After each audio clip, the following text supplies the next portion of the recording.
Yeah, Black Lives Matter, White Lives Matter, Brown Lives Matter, Red Lives Matter. They all matter, but the reason we say Black Lives Matter is to kind of highlight the fact that historically in America they haven't. Um, and I feel like the legacy of slavery is really all someone should need to point to in order to point out that obviously black people have historically been mistreated and continue to be mistreated, just proportionally because of the enduring legacy of slavery and the economic effects that resonate until this very day. That contribute to a lot of the aspects that people just put down to the black culture. It's really due to a lot of economic disparity between the fact that white people in America could own other people as property, specifically those other people being black people, and black people could literally not own wealth for like the six centuries that they spent in the United States. Or prior to the United States becoming the United States, the colonies and the frontier.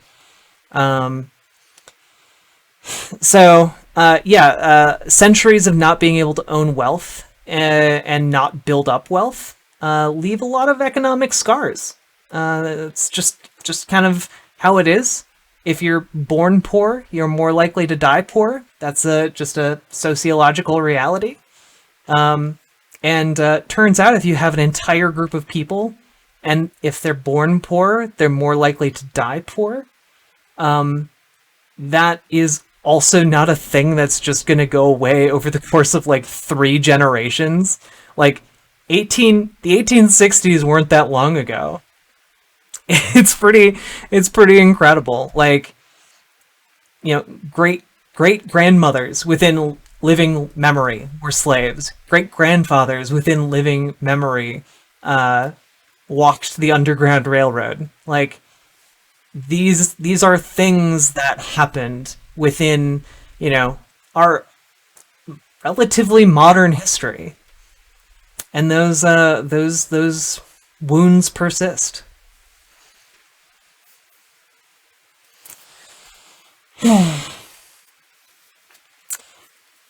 I will say that, like, even if you accept that all laws are applied equally according to crime rates in the United States, you're still going to get disparities because of how the United States has historically treated black people.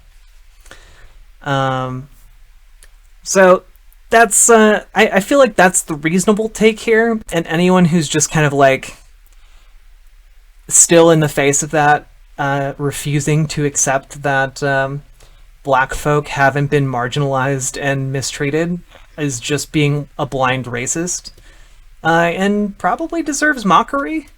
Like, I'm not super interested in winning over racists, but I am interested in just kind of chillly explaining why things are the way they are. But there often people are popping in here with like a bone to pick, with like these preconceived notions of why things are the way they are. And it's pretty sad, to be honest. A lot of people don't have open minds. I wouldn't say that. No, it's not like police aren't like attacking black people for no reason. They're attacking black people because they disproportionately police black communities. Because disproportionately black communities tend to be very poor, which means that disproportionately black communities tend to have more crime. And you know what?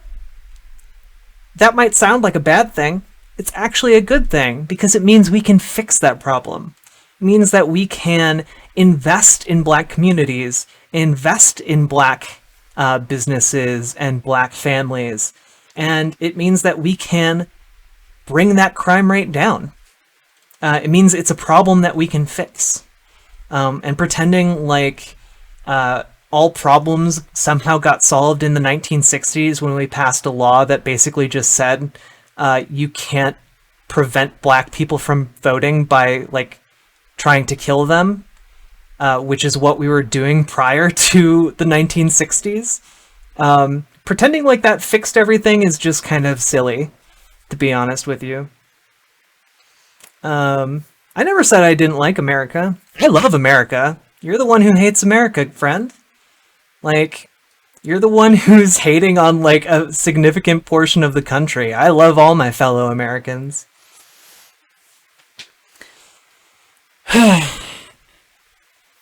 Oh, yeah, it's pretty sad when Americans become traitors to their own country. But look at that. We found one in our chat, friends. But anyway, racists aside, it's a pretty good thing that a lot of this disparity comes from a source of socioeconomic deprivation, because it means we can fix it. You know, that means it puts it within our power to actually change the situation, instead of just saying, oh, black people are just inherently violent, there's nothing we can do about it. Better with ethno-states. Like, no. It means there's something we can do about it. And in fact, there's something that we as a country should be obligated to do, because we are explicitly responsible for bringing black people here and stealing their wealth to enrich white people. And a lot of white people, to this day, still experience the benefits of their families having owned slaves. Because again, you're more likely to die poor if you're born poor, and you're more likely to die rich if you're born rich. And guess what? There were a lot of people who owned slaves who were rich. And those families, they're still around today, and they're still rich.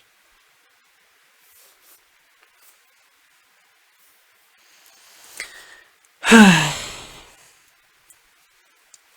feel like we've had a couple really good impromptu segments.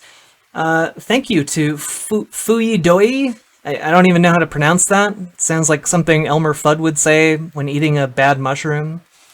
But thank you for coming into the chat and being kind of racist. Let us kind of talk about that. Let us really dig into the issue surrounding 1350.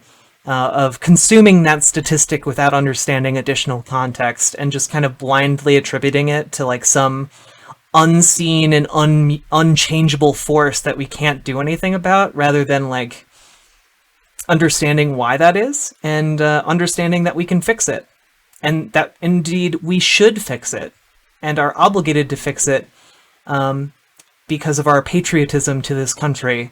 And wanting to right the wrongs that we have done in the past.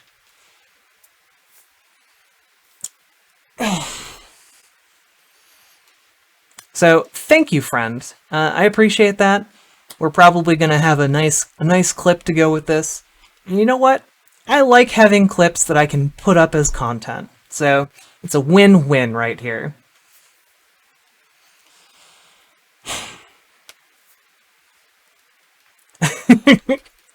My dude, you're confusing races and genders. You're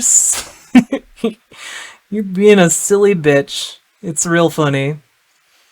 But anyway, you're wrong on pretty much all accounts. Both gender and race are actually social constructs. They are things that humans created. Like, you aren't gonna find what objective black is, or objective white when it comes to race. Those aren't things that exist. Until the 1960s or 1970s, we considered people from Iran white. And now we don't. Weird. Why would that be? Why would people from the Middle East suddenly not be white anymore? That's so strange. Weird. It's almost like race is a social construct that changes over time. Oh, wait. But Obama was the child of a black parent and a white parent. But we still call him black. So strange. It's almost like race is a social construct that we have made, and it makes no sense except by the rules that we have dictated. Because objectively, someone with two parents with a mid skin tone on like the scale of skin tones that are possible for a human being to have, objectively, there's no reason we should call someone like that black, and yet we do. So I think it's pretty undeniable that just on a practical level, within living memory, that we recognize that race is a social construct, and it means whatever we want it to mean. And that's largely attributed to the fact that there is no significant difference between races that is meaningful in any distinctive way on an objective level, aside from like melanin content in skin, which isn't really a good way to divide people. I guess you could also make a case like, well, we should divide people like that, but also we should divide people by like the shape of their ears, or like, I don't know, like how big their trapezius muscles are. Like that those could be ways we could distinguish people too, but it would be just as arbitrary. And I don't think it's really that helpful, so we probably just shouldn't do that. And gender is a social construct, unless you're saying that you personally inspect the genitals of every single person you meet, or like give them DNA tests to see what their chromosomes are. In fact, have you had a DNA test to see what your own chromosomes are? Because if not, and like that's your basis for telling what a man and a woman is, then you don't really have a basis for telling what a man and a woman is, because you've never seen that data for yourself. Seems like maybe it's a social construct that is different from your biological sex. Those are two different things, friend. Gotta understand that unless you're like a really weird sexual pervert, I guess, in which case we should probably call the police, or like the FBI.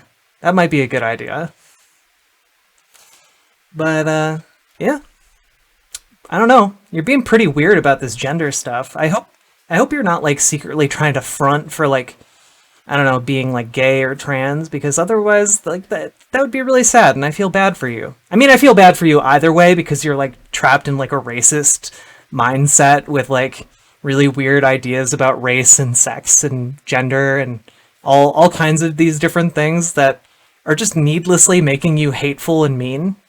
And instead you could just be nice and considerate and like open to learning new things, but you're not, which I find sad, but also like, you know, you live your best life, man. I support you as like a fellow patriot. But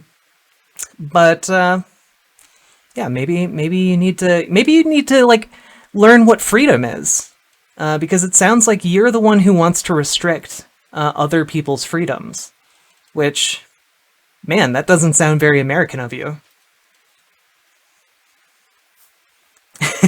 Exactly, platypus with cheese. Gender sounds fake. Because it is. Nah. Saying there are more than two genders isn't a lie, because gender is a social construct. You can literally have as many genders as you want. Now, when it comes to biological sex, the conventional wisdom is that there are only two biological sexes, which is also incorrect, because there are also intersex individuals, or people who fall outside of traditionally XY or XX chromosome patterns, who develop, for example, different hormone conditions as they grow up, which affects their bodies and how they look, and how people treat them, because how you look determines often how people treat you. There are very butch lesbians who get called men. There are very effeminate men who get called women. But you know what? Their gender identities are, as for a butch lesbian, for example, would be still a woman. For an effeminate man, still a man. But there's a lot of variance in there too. when it comes to their gender identities. No, you can't identify as a horse because a horse is like a different creature. But you could identify as like a non-binary individual. That's like a gender. You could make up a word for your gender. That's something you could do. It would be confusing to everyone you meet, but you could do that. I suppose you could make up a word that sounds exactly like horse, but that's just going to get you into a whole lot of confusion. So I wouldn't recommend you do that. But yeah, I mean, fundamentally, gender doesn't matter except within the context of our society. And the way we have historically treated genders across different societies and different countries and different nations across time has varied widely.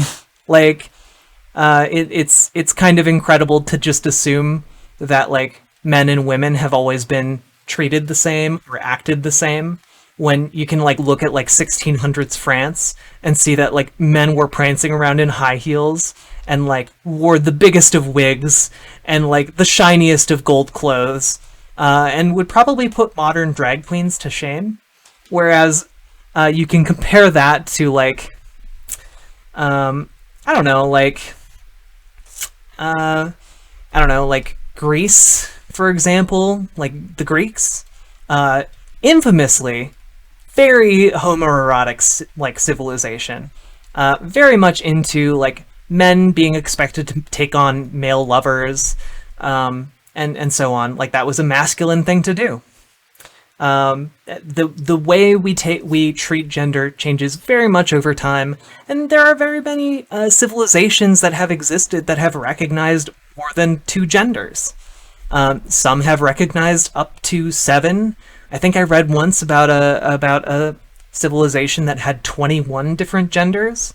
There's a lot of variance there, and anyone who studies gender on any serious level or anyone who studies biology on any serious level will tell you that there are more than 2, and that there is a lot of variance in how we kind of codify these things and talk about them. So I think your argument is just kind of bad.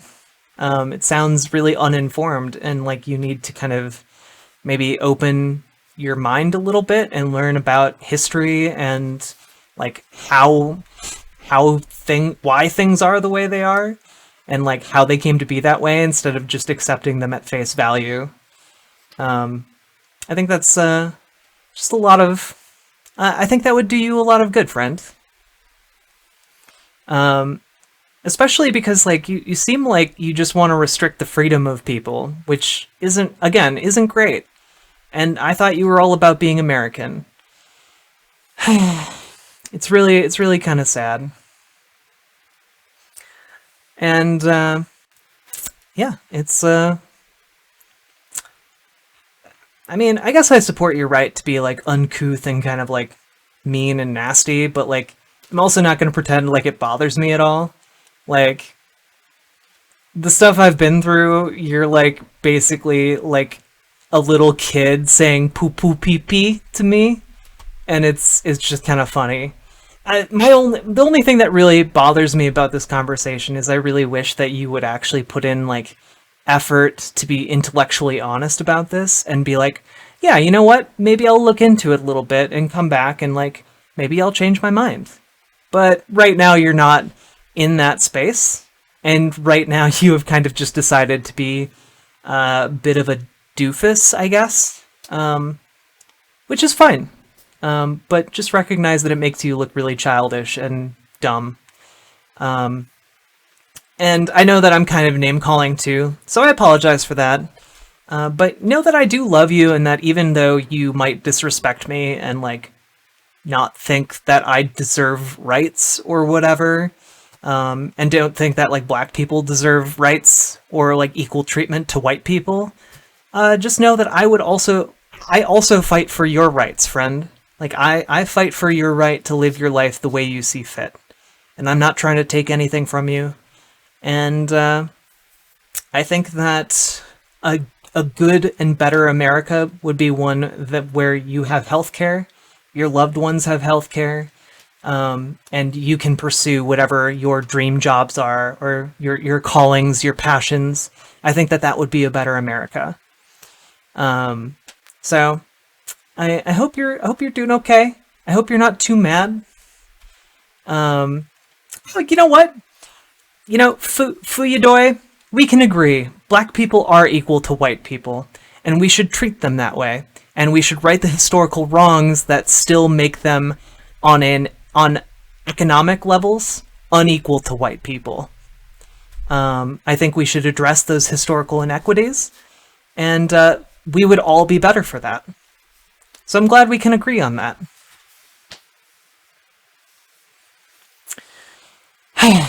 Anyway, maybe one day I will open up my Discord and we can get, like, you know, a back and forth conversation in here. I think that would be good. But what do you have to say about Breonna Taylor? Well, I mean, she was clearly murdered by cops. Like, and her boyfriend was in the right to fire at unannounced intruders entering their home in plain clothes. And, like, he had every right to defend their home with his legal firearm that he purchased for self-defense. Both of them had no criminal record, and the person that the cops were after was already in custody. So to me, it sounds like a colossal fuck-up where the cops murdered an innocent woman for no reason, and thus far have evaded justice for their actions. So that's what I would say. They murdered an innocent woman and endangered neighboring bystanders, and also, I believe, injured Breonna Taylor's boyfriend. So that's where I stand on the issue. I mean, no, Breonna Taylor's boyfriend literally said that he heard people at the door trying to get into their place. If you woke up in the middle of the night, Foydoi, and you heard people pounding on your door and breaking it down to break into your home, and you had a legal gun at your disposal, I think you would also probably have fired at those unannounced intruders. And there are 11 witnesses to this event who say that the police did not announce themselves. So I think you need to take another look at the facts of the case and realize that Breonna Taylor's boyfriend shot in self-defense, justifiably so, because there were unannounced people entering his home under false pretenses, because they were after someone who's already in custody. So I think you need to look at the facts of the case again and see that this woman was murdered for no reason, and the people who did it are still at large. Oh, the boyfriend wasn't a drug dealer, by the way. If you look into it, her boyfriend at the time has no criminal history whatsoever. He was a law-abiding legal gun owner, and he heard people breaking into his house at night and shot at them because he has a right to defend his home. And I think all of that is entirely justifiable.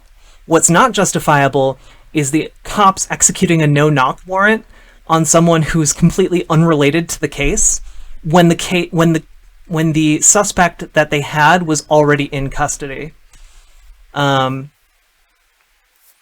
So yeah, her boyfriend wasn't a drug dealer. Her ex-boyfriend happened to be a drug dealer, but it turns out she had no knowledge of that.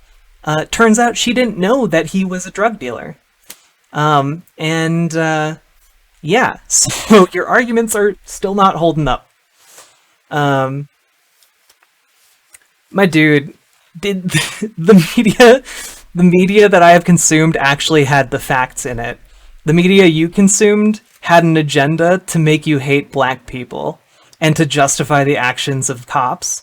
And I have a feeling that if we dug into, like, your political leanings, you would probably identify as some sort of libertarian or, like, right-winging anti-government kind of person, who probably is really not really opposed to like government overreach. And I can't think of anything more representative of government overreach than armed government agents coming unannounced into your home in the dead of night, and then murdering your girlfriend. Like, I can't, what is more government overreachy than that? So, I think on this case, you're just wrong, and you've been listening to a lot of propaganda. But, you know what? That's okay. I love you anyway, friend.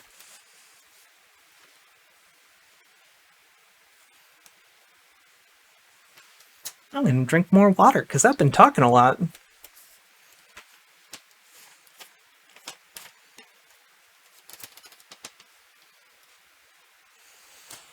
Man, then it sounds like Trump shouldn't be reelected. If the leftists are going to burn down cities and he's not going to be able to stop them, it sounds like maybe he shouldn't be elected.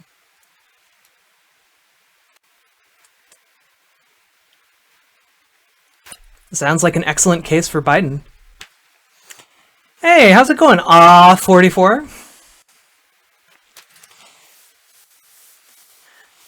We're just vibing right now. We're vibing and talking with chat and like having a good time. This is like this the garbage can fire. Which one? There are a lot of garbage can fires in America right now, Archangel DeKalb.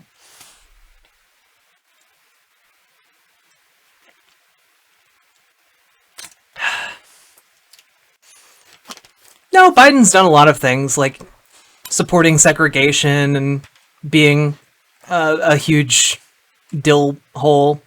I don't like Biden, but I am going to say he's better than an open fascist, and that's my main argument for Biden. Aside from like a $2 trillion climate change plan, I think that's pretty good.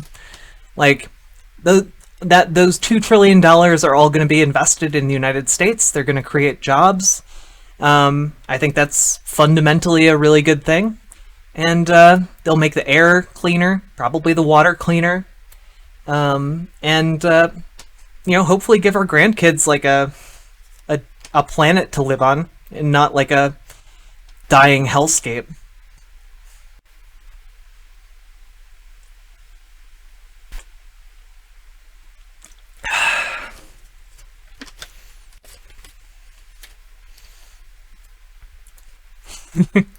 True. Every wall will fall. Talking about the rent crisis we are currently in. The record numbers of homeless people that are imminently to be evicted from their homes by gig economy workers. I mean, I think Trump is a pedophile, like undeniably. Like he literally bragged during the 2016 election that his Miss Teen USA pageant, like how he liked to go into the changing room of the underage girls and to inspect the changing rooms and look at the underage naked girls. And also he was friends with Jeffrey Epstein. And commented about how their friendship was formed over liking them young. I think it's almost undeniable that Trump has had sex with children. In fact, I believe that there were a couple like legal court cases against him for raping children, among the like 37 other allegations. I do think that Biden is also really creepy around kids. I'm not going to deny that. I think his like weird shoulder touching thing is really creepy and off-putting, and I don't like it.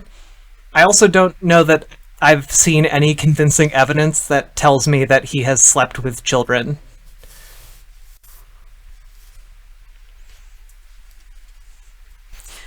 I mean, Fui doi. I'm. If you have evidence of Biden sleeping with children, I think both I and like the FBI would love to see it. Like that would be a legendarily breaking news story. Like, holy moly! Do you have evidence of that? That would be incredible.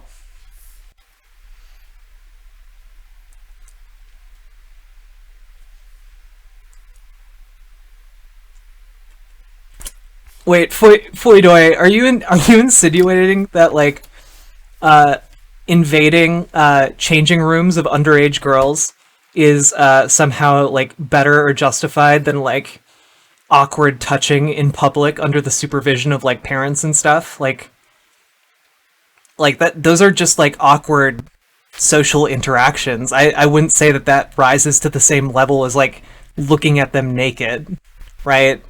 Like,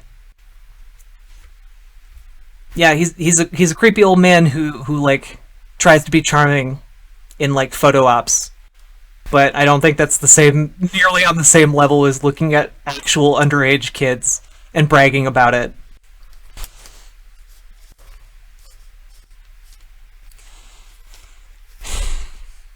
The nation wants to know. That would actually be a real public service, Foidoy, and it would actually help Trump get elected. Like that, this would serve your ends. Like if you had evidence of Biden being a pedophile, like that would be incredible. You should go to the authorities with this.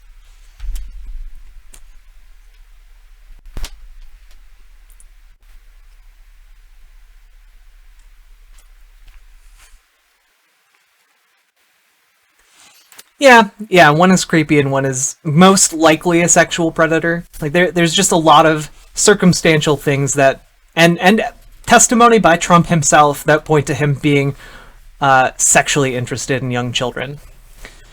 But haven't seen any. I will say I haven't seen any Archangel DeKalb. I haven't seen evidence of like a piss tape.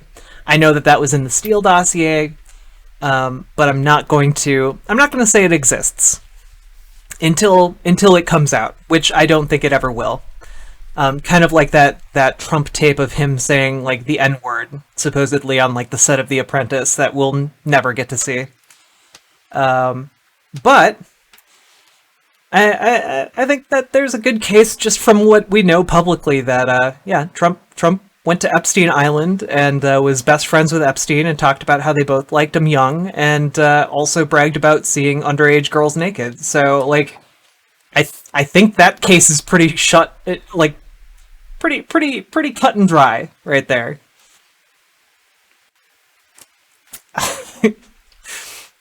The compromise is kept at KGB headquarters, and as we all know, KGB headquarters is also Antifa headquarters, and they're both located in Sandusky, Ohio, in the basement of a very obscure and rarely frequented bar named the Crow and Swallow. It's an incredible place in the basement. That's where Antifa is headquartered, and they work with the KGB. It's the biggest find we've ever made.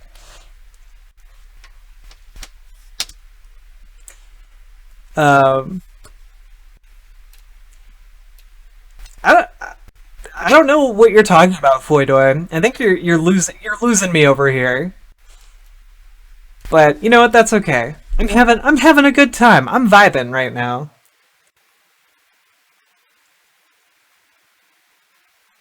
My only regret is that I don't have the chat going up on stream. I need to figure out how to do that.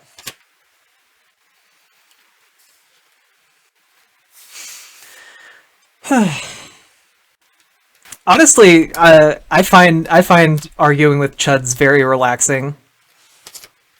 Um, I just think it's very I don't know. It's very soothing in a way. Like their arguments are just so bad. Like if their arguments could stand up to scrutiny, like you should be able to explain why 1350 is a stat. Like why does that stat exist? You should examine why. And if your why is that like black people are genetically inferior, you need to understand that that flies in the face of like all conventional science and aligns you with Nazis. Which should be a sign that maybe you're not on the right, like the right trail here.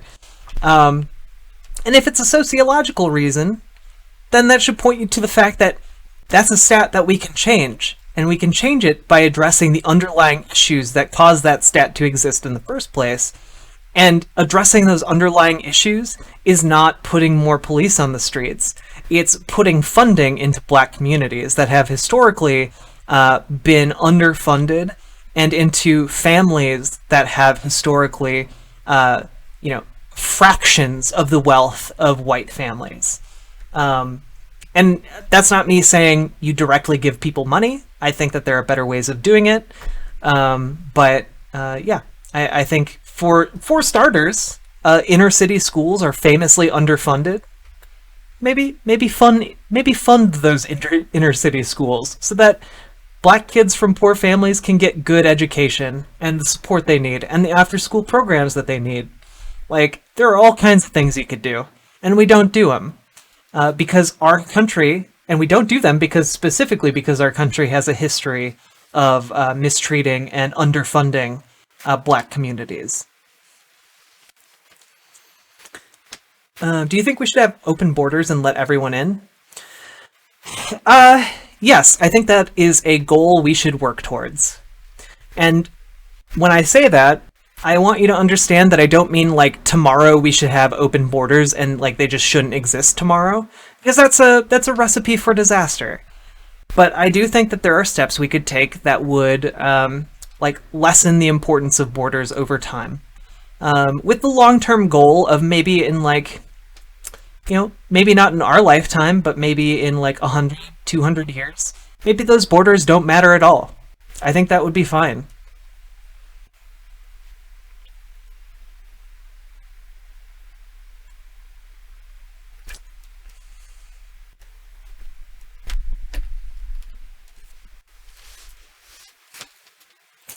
Also, everybody, it's time to take your water break, because I know you people watching out there are not drinking your water. Unlike me, I just drank a lot of water. Which also means that I will need to use the bathroom shortly, because I have a tiny bladder.